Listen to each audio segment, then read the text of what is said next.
할렐루야. 오늘 9번째 느헤미야 9번째 시간입니다. 어디서부터 어떻게 시작할 것인가 라는 제목으로 하나님의 말씀 증거하겠습니다. 가을이 되면 약간 우울해집니다. 센치해지면서 우울해집니다. 그 이유를 우리 몸에 세로토닌이라는 게 있는데 이게 기분을 좋게 하는 그런 건데, 이 세로토닌이 약간 이렇게 활동을 좀 적게 하고 또 양이 좀 부족합니다. 왜 그러냐면 이 세로토닌은 햇볕을 잘 받아야지만 활성화가 되는데, 가을이 되면 여름에 비해서 그 일조량이 급속도로 떨어지잖아요. 그렇게 되면서 이 세로토닌이 좀 이렇게 부족합니다. 그러다 보면 우리가 가을에 약간 센치해지고 우울해지기 쉬워요. 그렇게 되면 제일 먼저 감정이 축 처져요. 감정이 축 처지게 되는데, 감정이라고 하는 것은 옳고 그름이 없어요. 그냥 느낌대로 그냥 그렇게 되는 거예요. 우울하면 우울한 대로, 힘들면 힘든 대로. 옳고 그름을 따지지 않아요. 그냥 몸에서 반응하는 대로 그대로 반응하는데, 이 감정에 영향을 주는 게 있어요. 이게 뭐냐면 생각이에요. 그래서 감정은 생각하는 대로 반응을 해요. 내가 좋은 생각을 가지면 감정도 좋아져요. 내가 우울한 생각을 그대로 가지고 있으면 감정도 우울하게 반응을 해요. 그래서 설교를 시작하기 전에 이 가을에 여러분들 좋은 생각 많이 하시기 바랍니다. 행복한 생각 많이 하시기 바랍니다. 그럼 감정도 행복한 감정이 되고 좋은 감정이 된다는 거예요. 요즘 주변에서 제가 사람들을 보니까 약간 우울하더라고요. 한 10월 정도 되면 한 것 없이 또 1년이 가네, 또 한 해가 또 가버리네, 나이 한 살 더 먹네, 그러면서 또 수능 보는 친구들은 또 수능이 가까워네. 그래서 흰준이도 요즘 참 어깨가 축 처져 있는 것 같고, 그럴 필요가 없다는 거예요. 어제도 제가 어떤 노래를 문득 들으니까 인생은 늙는 게 아니라 익어가는 거다, 그런 가사가 들리더라고요. 자, 우리 옆에 분들과 한번 인사하겠습니다. 잘 익어가십니까? 중국 지금 한번 머리도 통통하게 쳐보세요. 수박 익을 때 그랬잖아요. 잘 익어가시기 바랍니다. 오늘 어디서부터 어떻게 시작할 것인가, 이 주제로 9번째 느헤미야 강의를 하려고 합니다. 하나님과 등지고 살면서 하나님과 적당히 관계를 맺으면서 우리 인생이 잘 될 거라는 기대는 아예 하지 않는 것이 좋습니다. 성경에서 이스라엘 백성들의 삶이 여실히 그리고 적나라하게 보여주는 게 그거 아닙니까? 이스라엘 백성들이 하나님과 관계가 좋을 때 그것을 축복이라고 이렇게 표현하고 있습니다. 형통하고 있다, 잘 되고 있다.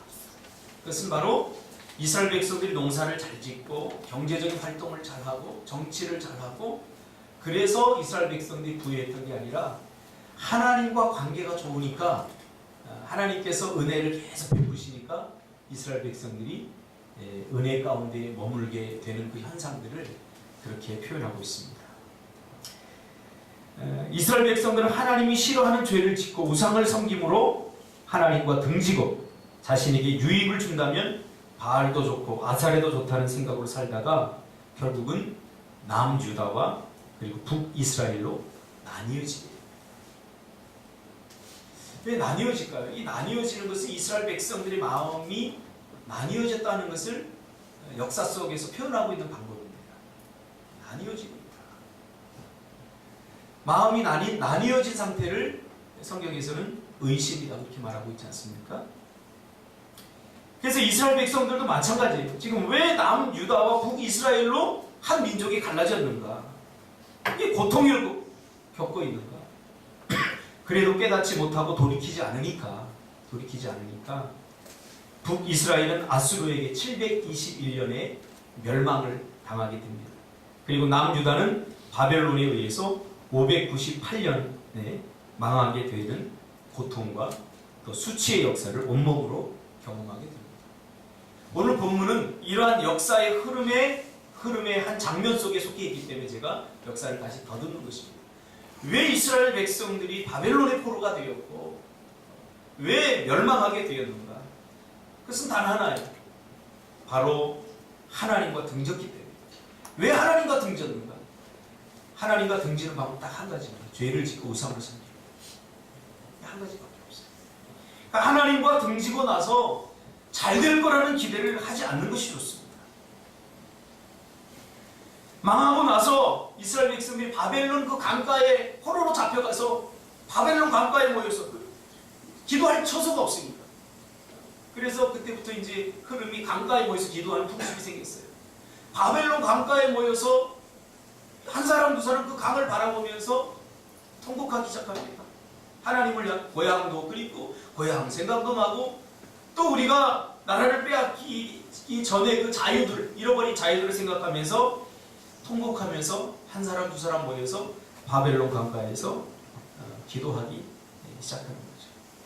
기도의 내용, 처음부터 기도했다고 저는 생각하지 않습니다. 시편을 보니까 거의 신세한탄입니다. 통곡했습니다. 어떤 통곡입니까? 그때가 좋았어. 그때가 좋았어. 사람의 뼈저린 한계가 뭐냐면 그때는 잘 몰라요. 근데 지나고 나면 그때가 얼마나 소중한지 비로소 모든 기회가 다 지나간 후에 깨닫게 된다는 거예요. 이게 인생의 뼈저린 한계 아닙니까? 우리 젊은이들 지금 이 30대 얼마나 좋습니까? 잘 몰라요. 이때가 얼마나 중요하고 이때가 인생의 황금기라는 거 얼마나 좋다는 것을 이때는 잘 몰라요. 나이를 들어보면 이 30대가 정말 좋은 시절입니다 하는 것을 알게 되죠. 나이뿐만 아니라 우리 인생은 마찬가지입니다. 망하기 전에는 몰랐는데 망하고 나니까 멸망하고 나니까 아하 모든 것이 하나님의 은혜였구나 하는 것을 깨닫게 됩니다.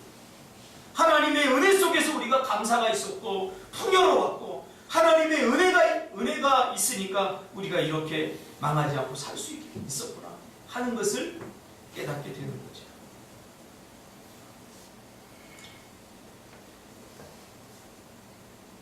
우리는 흔히 하나님이 저주를 내리셨다라는 표현을 가끔 씁니다. 그러니까 이스라엘 백성들이 망하니까 아마 어떤 사람들은 그렇게 표현을 했을 수도 있어요. 하나님이 저주를 내렸다. 절대 그렇지 않습니다. 하나님은 당신의 백성에게 절대 저주하지 않습니다. 성경 어디를 찾아보세요. 하나님께서 당신의 사랑하는 백성을 저주했다. 여러분, 우리 자식이 아무리 말을 안 듣는다고 자식을 향해 저주할 수 있습니까? 절대 저주할 수 없는 거죠. 그러나 우리가 좀 안 되면 우리는 하나님의 저주를 받았다. 그런 생각을 하게 된다는 거죠. 다만 성경에서는 그러한 장면을 이렇게 표현하고 있습니다. 하나님이 은혜를 거두셨다. 하나님이 은혜를 거두셨다. 잠시 동안 하나님이 이스라엘 백성들을 보호막을 쳐서 이리 양떼로부터 이 양떼를 지키는데 사나운 짐승으로부터 양떼를 지키는데 이 양들이 하도 날뛰면서 저 우리 밖에는 뭐가 있을까? 왜 우리를 가두는 거지? 저 우리 밖에 나가서 우리도 마음껏 풀을 뜯고 싶어. 우리를 나가는 순간 그때부터는 위기죠. 수많은 도사리고 있는 사나운 짐승들이 잡아먹으려고 달려들죠. 그렇기 때문에 보호막이 필요한 거죠. 그런데 양들이 그 보호막 안에 갇혀있을 때는 보호막이라고 하는 생각을 잘 못해요. 이게 하나님의 은혜라고 하는 생각을 잘 못해요. 그래서 내 자유를 빼앗는구나. 그러면서 불평하고 원망하죠. 그러면서 밖에서 목숨 걸고 다니는 그 양들을 부러워하는 거죠. 언제 잡아먹힐지도 모르는 그 양들을. 그러니까 다윗이 그래서 잘 표현했어요. 양.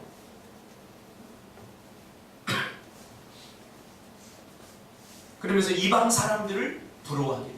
이방신을 섬기는 사람들은 하나님이 그렇게 자기들 신들이 그렇게 터치를 안 해도 되는데 터치하시는 하나님, 보호막에 가두는 하나님, 내 자유를 빼앗는 하나님, 내 인생을 내 마음대로 살지 못하게 하게 하는 하나님에 대해서 거부 반응을 일으키게 되죠. 그러므로 우리 인생의 주인 되시고 우리 삶을 주관하시는 하나님과 결국 등지게 됩니다. 슬슬 보호막을 열고 내가 나가려고 하죠.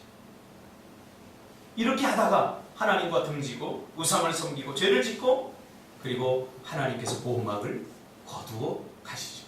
그렇게 되니까 어떻게 돼요? 나라가 나뉘게 되고 멸망하게 되고 포로로 잡혀가게 됩니다. 그리고 나서 이스라엘 백성들이 이제 깨닫게 되죠. 그때가 좋았어. 아직도 이스라엘 백성들에게 이 고통은 끝나지 않았습니다. 바벨론 강가에 서서 하나님 앞에 수없이 회개하고 돌이키고 하나님 잘못했습니다 라고 외치지만 이 이스라엘의 고통의 역사는 쉽게 끝나지 않습니다. 왠 줄 아세요? 하나님은 잘 속지 않으세요. 쟤네들 저렇게 잘못했습니다 하고 또 바꿔주면 또 어떻게 될지 금방 알거든요. 우리도 늘 경험하지 않습니까?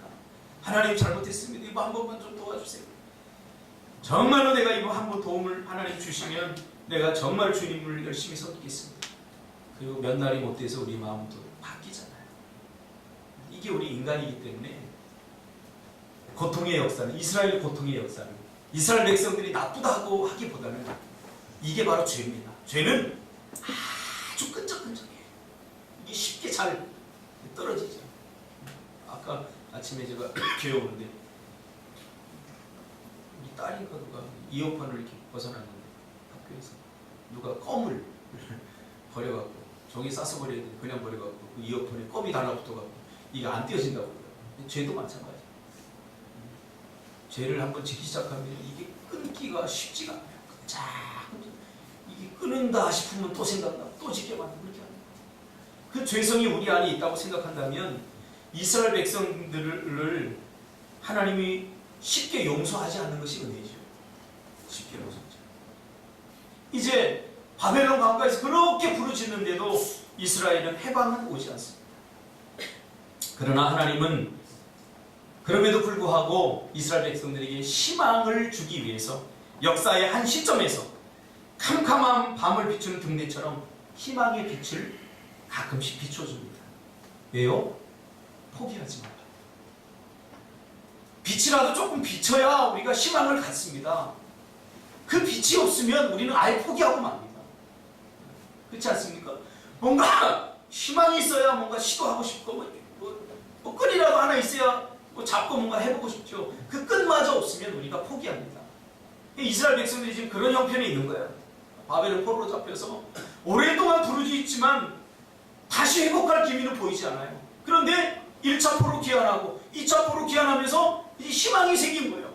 우리도 성벽을 다시 쌓을 수 있다. 그렇게 하는 것은 이스라엘 백성들 포기하지 말라고. 그러면서 하나님께서 이스라엘 백성들을 가르치는 거죠. 이스라엘 공동체는 학습 공동체로 부름을 받았습니다. 배워야 돼요. 신앙생활을 배우면서 해야 돼요. 내 마음대로 하는 게 아니에요. 우상은 내 마음대로 섬겨도 돼요. 자기가 하고 싶은 대로, 자기가 원하는 대로 하면 돼요. 그러나 이 기독교적 신앙은 학습이 반드시 필요합니다. 지식적 존재로 우리를 하나님의 형상을 따라 지식적 존재로 만들기 때문에 지식을 통해서 형통하고 소통하게 만들기 때문에 학습이 반드시 필요합니다. 그래서 배우기를 포기하면 안 돼요. 배우지 않으면 자꾸 옛날 얘기하게 돼 있어요. 배우는 사람 자꾸 미래를 이야기하거든요. 그런 의미에서 느헤미야는 이스라엘을 가르치는 교사요, 희망의 메신저 역할을 지금 하고 있죠. 그러면 역사 속에서, 이스라엘 역사 속에서 이스라엘의 가장 큰 문제는 무엇인가? 여러분 혹시 그런 생각 해봤어요? 한국 역사가 5,000년이라고 하는데 한국 5,000년 역사 속에서 가장 큰 문제가 무엇인가? 그런 생각 한번 해봤나요? 그런 관점으로 오늘 이스라엘 백성들의 가장 큰 문제가 뭐냐? 하나님과 등지는 거예요. 우주 만물을 창조하신 하나님과 등지고 잘 될 리가 없죠. 하나님의 인도하심과 터치하심, 그 보호하심과 인도하심을 참견과 번거로움, 자유를 빼앗는 행위로 간주하고 스스로 자신이 자기 인생의 주인공으로 자처하면서 번번이 하나님과 등지는 이것이 성경을 통해서 드러나는 이스라엘의 고질적인 문제, 잘 고쳐지지 않는 문제.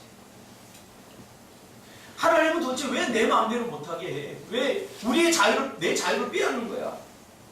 왜 참견해? 왜 나를 피곤하게 만들어? 왜 자꾸 잔소리를 해? 이방인들을 보니까 이방인들이 섬기는 신들은 그렇지 않거든요. 그냥 내버려둬요. 뭘 하든지 내버려둬요. 1년에 한 번 가서 제사를 해도 오케이요.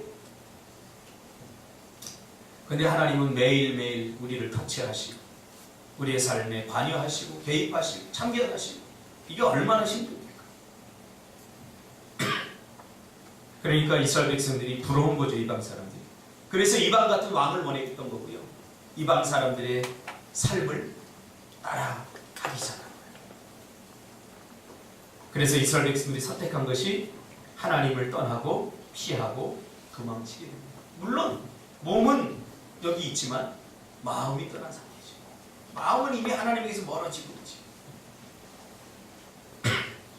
그래서 하나님과 관계에 문제가 생기면 제일 먼저 나타나는 현상이 바로 예배가 부담스러워집니다. 예배의 핵심은 뭐예요? 예배는 하나님을 만나는 시간입니다. 죄를 짓고 난 이후에 우리는 하나님을 만날 수 없었어요. 그래서 하나님께서 예배를 통해서 우리를 만나 주시겠다고 은혜를 베푸신 게 바로 예배예요. 제가 연애할 때 보니까 사랑하는 사람을 만나는 기대감이 들어요. 저는 교육자회를 해야 되는데 목사님이 교육자회를 1시간 반 동안 하는데 그 시간이 왜 그렇게 지루한지 빨리 끝냈으면 좋겠는데 지금 김은아가 저 공원 뒤에서 다리에 목이 뜯겨가면서 기다리고 이게 눈에 훤한데 이 목사님은 중요한 얘기도 아니고 호랑이 잡은 이야기 하면서 1시간을 끄는데 막 열이 막 솟아오르는 거예요. 열. 기대감이 있죠. 그렇잖아요? 저도 주원이 갔어요. 주원이 보고 설교하는 게 제가 행복인데 주원이가 주일날 보면 밝은 모습으로 이렇게 하고 오면요 일주일 동안 피로가 싹 풀리는 것 같아요. 그러니 박모세 우리 성도님은 축복입니다. 할렐루야. 지금 축복인지 모르죠.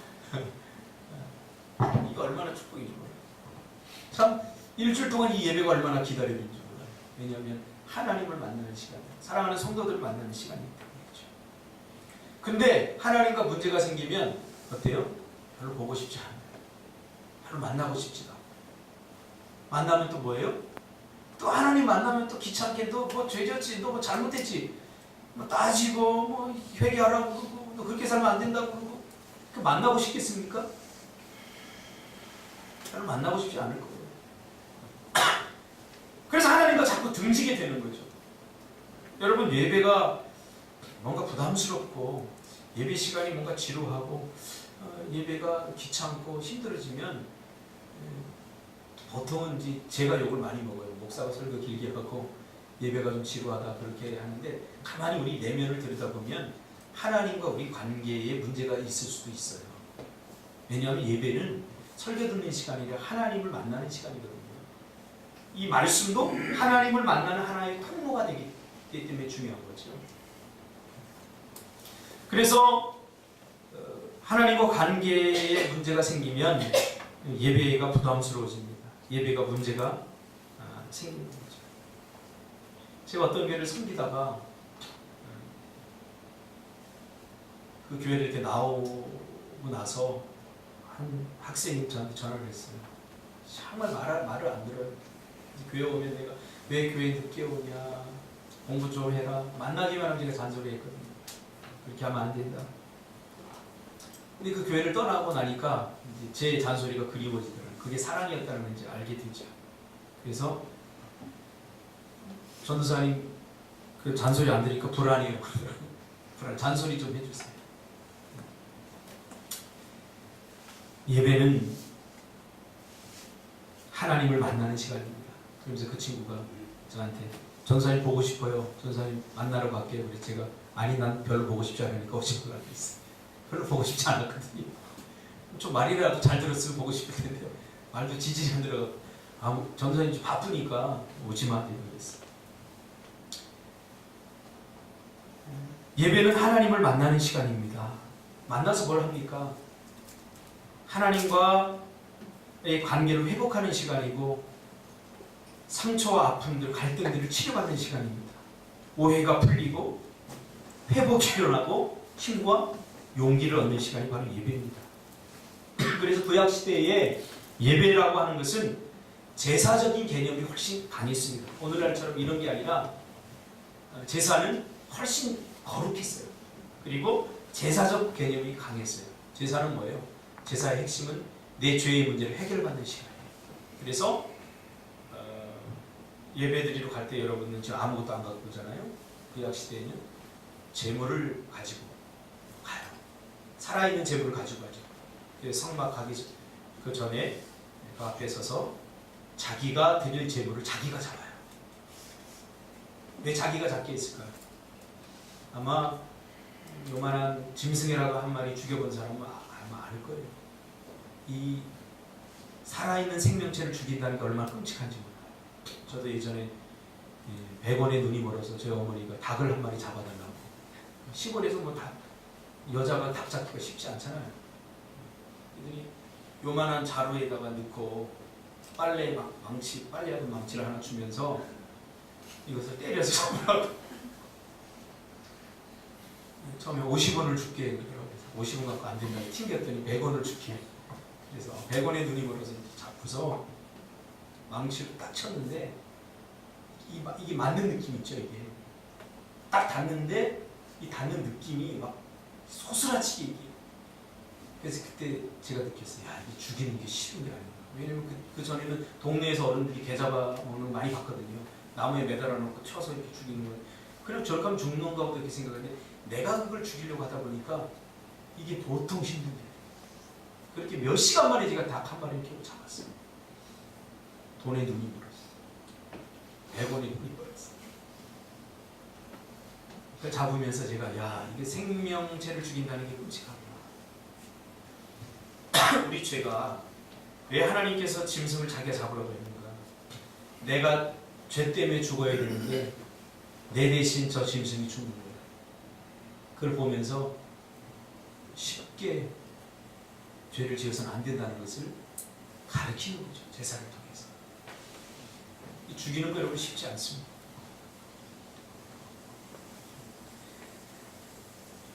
이렇게 제사는, 예배는 바로 내 죄의 문제를 해결받는 시간. 죄를 지으면 금방 죽여버리면 되는데 하나님은 그렇게 하지 않으셨어요.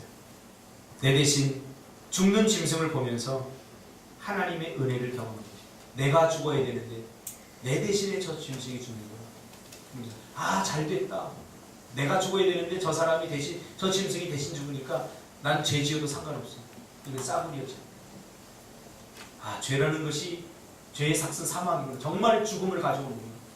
죽음의 고통을 느끼게 되는구나. 그러면서 함부로 죄 지어서는 안 되는 거죠. 바로 예수 그리스도에 대한 이 제물이 예표지 않습니까? 그래서 제사를 지내는 동안 그 짐승을 죽임으로써 하나님과 나와의 갈등이 해결되고 등졌던 하나님과 나의 모습이 회복이 됩니다. 회복이 되면서 어떻게 되죠? 하나님의 가장 좋은 것은 나에게 다 공급되는 거죠. 하나님과 막혔던, 죄 때문에 막혔던 모든 것들이 다시 나에게 공급되어지는 시간. 그러니까 예배가 너무 중요한 거예요. 예배 시간이 뭐래? 회개해야 되고, 기도해야 되고, 말씀을 통해 들려오는 하나님의 음성을 들어야 되고, 하나님을 만나는 시간이에요. 그래서 예배를 통해서 하나님은 우리의 삶을 회복시켜 주시고, 막혔던 축복권이 회복되고, 관계가 회복되고, 삶이 회복되고, 막혔던 공급이 활짝 열리는 시간이 바로 예배입니다.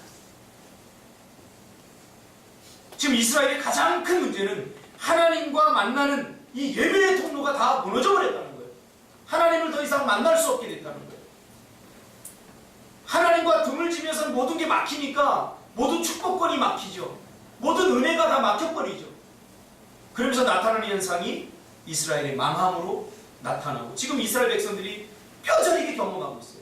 곤고한 삶, 곤핍한 삶을 살게 되고 있는 거죠.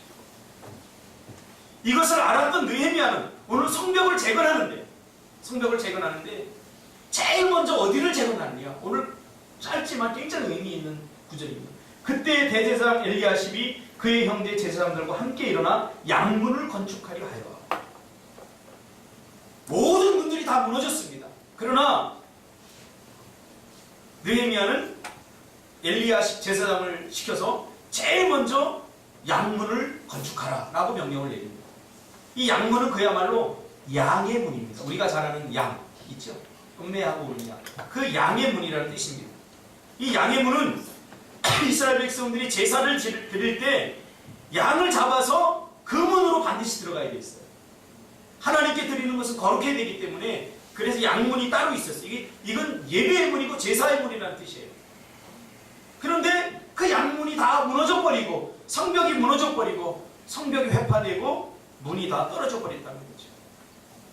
그러니까 예루살렘 성을 이렇게 그림으로 시청각적으로 보면 두 군데로 나누어져 있어요. 위쪽하고 아래쪽. 저 위쪽은 이 양문을 중심으로 해서 제사를 드릴 수 있는 시스템으로 돼 있고, 이쪽 아래쪽은 왕궁을 중심으로 사람들이 사는 삶의 터전, 뭐 수도가도 있었고 센터도 있었고 사람들의 집도 있었고, 그래서 보면 왕궁 아사라의 집, 베냐민과 핫숲의 집, 대제사장 엘리야십의 집, 군기고 용사의 집, 파서 만든 다윗의 묘실, 골짜기 문, 샘문, 수문, 이런 것들이 있었어요. 그러니까 저쪽은 예배의 처소였고 이쪽은 바로 사람들이 사는 삶의 터전이었어요. 자, 그러면 성벽이 무너졌으면 제일 먼저 우리가 생각하기에 어디부터 하는 게 좋을까요? 일단 사람이 살아야 되니까 집부터 수리하고, 사람들이 살아야 되니까, 먹고 살아야 되니까 생활권을 먼저 만드는 것이 먼저 아니겠습니까? 그렇게 하지 않았다는 거예요. 먼저 양문을 건축했다는 거죠. 이것은 느헤미야는 이스라엘의 문제를 정확하게 알았습니다. 이스라엘의 문제는 먹고 사는 문제, 경제의 문제, 정치의 문제, 포로의 문제, 이 문제가 아니라 하나님과 등져서 하나님과 관계가 끊어져서 오는 절대적 궁핍의 문제라는 것을 알았어요. 하나님께서 은혜를 거둬가시면 우리는 총체적으로 문제가 생깁니다. 경제적 문제뿐만 아니라 관계에서 오는 문제, 질병의 문제, 그걸 아는 거죠. 그래서 느헤미야는 여기서부터, 이게 핵심이다. 하나님과 관계를 먼저 개선해야 된다. 그러려면 예배를 드려야 된다. 그럼 어떻게 됩니까? 예배를 드리려고 보니까 다 무너져 버렸어요. 그래서 실제적으로 예배를 드릴 수 있게 양의 문을 제일 먼저 지금 건축을 하게 되는 거죠. 예배를 다시 드리겠다는 거죠.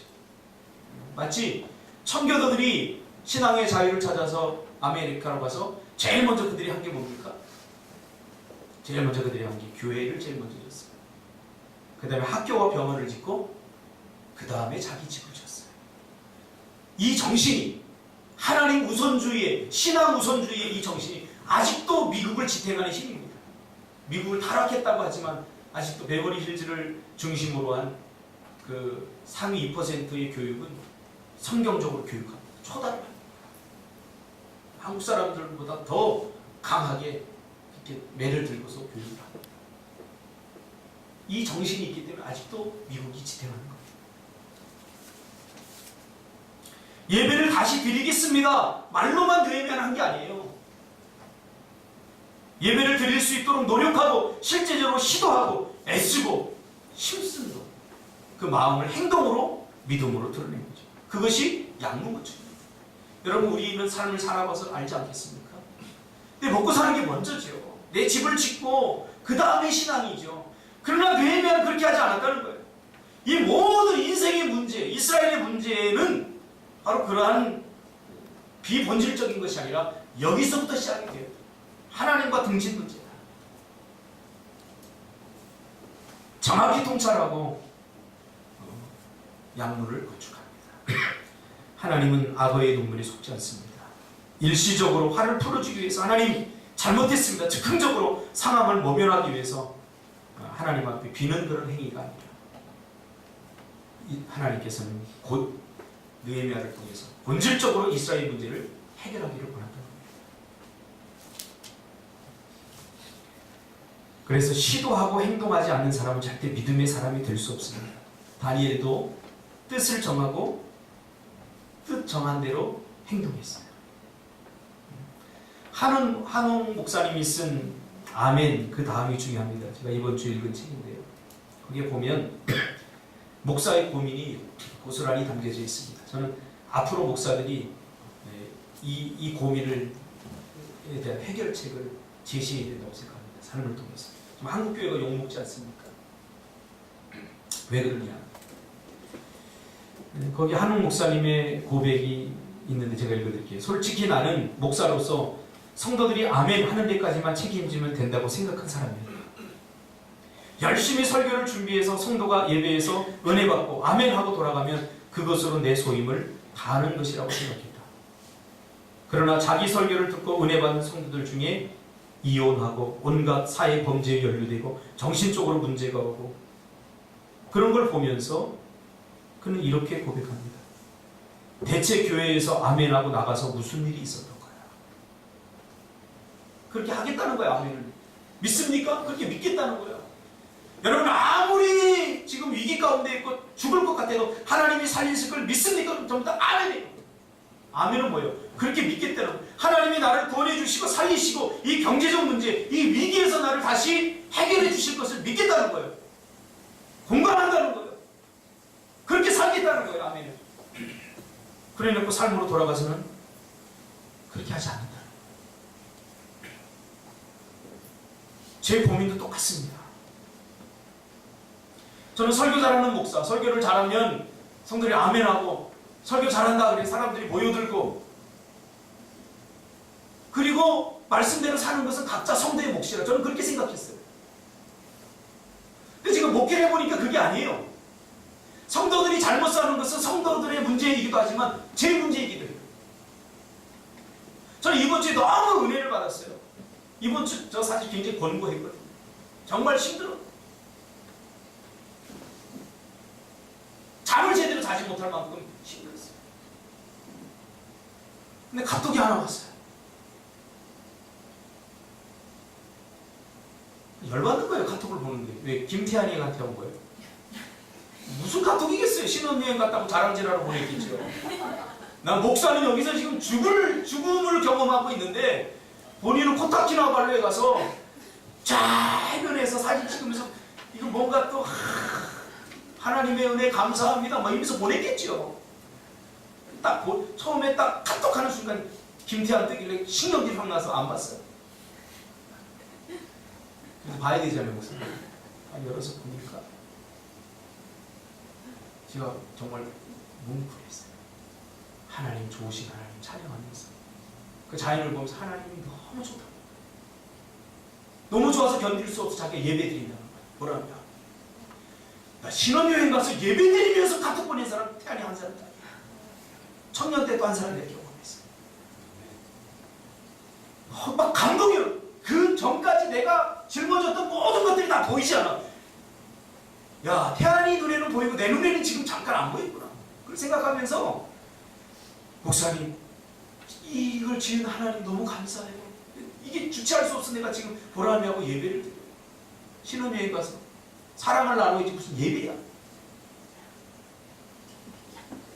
목사가 언제 감동하는 줄 아세요? 성도님 말씀대로 살려고 발버둥 치실 때 그때 감동하는 거예요. 다른 거 다 필요 없어요. 저번에는 박준석 집사한테 내가 물어봤어요. 준석아, 네 가치관은 뭐냐? 제 가치관은 성경 중심의 삶이에요. 쥐뿔.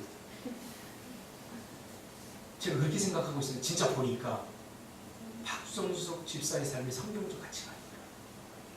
직업을 선택하는데 참 바보 같죠. 좋은 직장 나와도 안 들어가요. 그리고는 내가 수요 예배 드릴 수 있느냐, 금요철에 참여할 수 있느냐, 주일 성수할 수 이걸 먼저 보는 거예요. 그러니까 세상 사람들의 눈으로 보면 빙신 쪼다죠. 오늘 예수 믿는 사람들 다 그래 대부분. 그거 따진 사람 별로 없어요. 그거 하나만으로도 저는 고개가 숙여지더라고요. 태아님, 너 지금 너 욕하는 거 아니야? 약간 지금 졸리면서 들어서 내가 욕한다고 지금 착각하면서 들을 수도 있는데 너를 칭찬하는 설교야 지금? 대체 아멘 하고 나서 무슨 일이 있었냐 그 말이죠. 그런데 기도 중에 하나님이 그러시더라는 거예요. 성도들이 아멘하고 돌아가서 받은 은혜를 세상 가운데 얼마나 실천하고 있는지 너는 그들이 그 과정에서 어떤 도전과 어려움을 겪고 있는지 아느냐. 제가 하던 고민과 똑같아요. 믿음으로 사는 거 쉽지 않다는 거 알아요. 제가 해보니까 제가 알아요. 제가 여러분 믿음대로 살지 않아서 자꾸 믿음대로 살아야 된다고 하는 거 아니에요. 사랑한 마음으로 하는 거예요. 믿음대로 살아야 되니까. 세상과 타협하면 안 되니까. 세상의 가치관이 내 안에 들어오면 하나님과 등지게 되고, 하나님과 등지게 되면 내 삶이 얼마나 곤고해지는지 저는 아니까. 차라리 돈 몇 푼 없어서 쪽팔린 게 낫지, 하나님과 단절된 상태에서 그 영적으로 곤고한 그 외로운 고통, 여러분 감당이 안 돼요.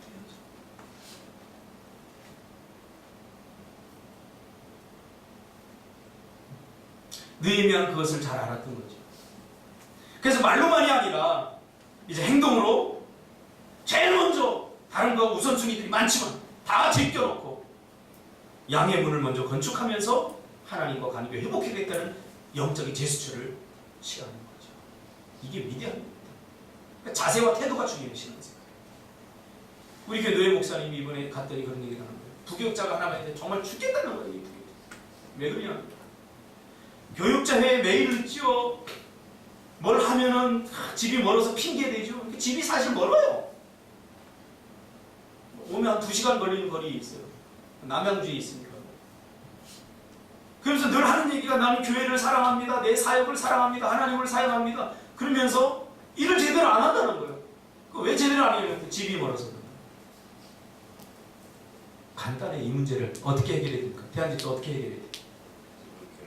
할렐루야. 너무 간단하지 않습니까? 그냥 옮기면 돼요. 그렇죠. 그러니까 말로만 한다는 거죠. 말로만. 이번 주에 제 친구 목사가 그런 얘기예요. 교회를 사면서 빚을 지고 못 갚으니까 은행에서 매 전화하고 그 시달려보지 않은 사람만 막 저도 몇 년 동안 시달려봤어요. 은행에서 전화 받지 못하고. 근데 하도 힘드니까 얘기를 했다면서 다 털어놨다는 거예요. 저는 약속한 대로 못 갚습니다. 빚을. 그러니까 그분이 그래요. 나도 알고 있어요. 근데 왜 전화합니까? 전화를 해야 되는 게 내 의무라는 거예요. 안 하면 나도 질책을 받기 때문에 전화를 하는데 많은 사람들이 전화를 안 받아서 자기 힘들다는 거예요. 근데 목사님 전화 잘 받아서 고마워요. 두 번째로는 예를 들면 1억 갚아야 되는데 한 달에 1억 갚아야 되는데 200원 갚은 거예요. 200원이라도 갚아줘서 좋다는 거예요. 그걸 보고서 자기가 보고를 올렸더니 이분은 지금 돈이 없어서 그렇지 언젠가는 꼭 갚을 뿐이야. 자세와 태도를 보니까 이 사람 갚을 뿐이야. 그러니까 연장해줘. 연장을 해줬대요. 할렐루야. 하나님이 우리를 보는 것도 마찬가지라고 저는 생각해요. 태도가 중요해요. 저 사람이 하는 걸 보면 저 사람이 정말로 그것이 이루어질 것이라고 믿고 하는 행동인지 아니면 그저 한번 해보는 행동인지 다 나타난다는 거예요. 빚은 잔뜩 있는데 갚을 생각도 없으면 난 분명히 갚겠습니다. 행동으로 보이지 않은 것은 이건 믿음이 아니에요. 거짓말하는 거죠. 그래서 그 친구가 그런 얘기를 해요. 정말 다른 사람 1억 갚아야 되는데 200원 갚으면 자기도 부끄럽고 그렇지만 그게 자기의 전부였다. 자기는 먹을 거, 입을 거 다 포기하고 남들이 우습게 보는 그 200원을 자기 만들기 위해서 자기 최선을 다했다는 거예요. 그런 모습을 은행에 보여주니까 은행에서는 일부 금리도 낮춰주고 탕감해주고 그리고 요만큼만 갚아라 라고 해줬는데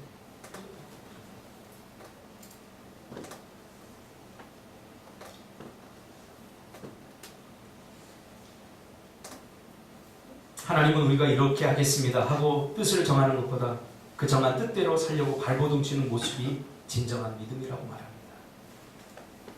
그러면서 소위 신앙이 좋다고 하는 많은 그리스도인들이 세상에서 무너지는 이유는 그들의 영적 태도 때문이다 라고 한옥 목사님은 이야기합니다. 교회를 오래 다니고 기도를 많이 하고 각종 훈련 프로그램을 이수했다는 성도들이 영적 태도에 문제가 있으면 무너진다는 거예요. 제가 통찰한 바에 의하면 그 영적 태도 중에 하나가 바로 열심히 하겠다고 하고는 행동으로 노력하고 힘쓰지 않는 거예요. 그래서 한옥 목사님은 예를 들어서 성도들이 가져야 될 말씀에 대해서 가져야 될 태도에 대해서 이렇게 얘기합니다. 제가 읽어드릴게요. 예를 들어 하나님의 뜻에 관한 가장 유명한 성경 구절 중 하나인 다음 말씀의 의미를 한번 되짚어보자. 항상 기뻐하라, 쉬지 말고 기도하라, 범사에 감사하라. 이것이 그리스도 예수 안에서 너희를 향하신 하나님의 뜻이니라. 우리가 하나님의 뜻을 묻는데 하나님의 뜻은 항상 기뻐하는 거라는 거예요. 쉬지 말고 기도하라는 거예요. 범사에 감사하라는 거예요. 이것이 하나님의 뜻이라는 거예요. 우리는 대부분 어떤 직업을 가질지 어떤 사역을 해야 할지를 놓고 고민한다. 그러나 사실 어떤 직업을 갖던 어떤 사역을 하던 항상 기뻐하고 쉬지 말고 기도하고 범사에 감사하는 자세로 살면 어느 분야에서든지 열매를 맺고 축복을 누릴 것이다. 할렐루야. 이거죠. 이거 아닙니까? 좋은 것을 주면 좋아할 수 있고 세상 사람들과 똑같은 논리예요. 그러나 우리 마음속에 기본적으로 항상 기뻐하고 쉬지 말고 기도하고 범사에 감사하는 것이 우리를 향한 하나님의 뜻이라면 우리는 모든 일에 이렇게 해야 된다는 거예요. 할렐루야.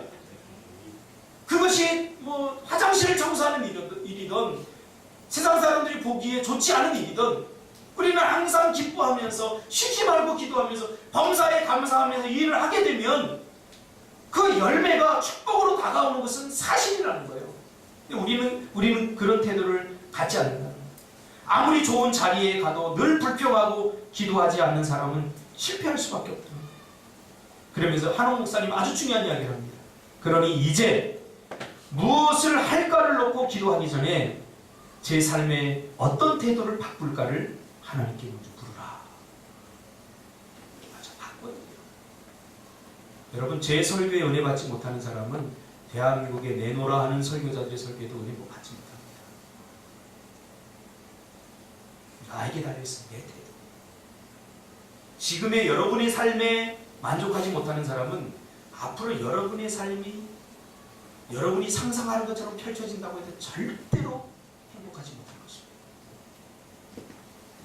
지금 감사하지 못하는 사람은 미래에도 마찬가지예요. 미래는 여러분 착각하기 쉬운데 지금이 미래가 되는 거예요. 지금 하지 못하는 건 나중에도 못해요. 그게 성경의 원리예요.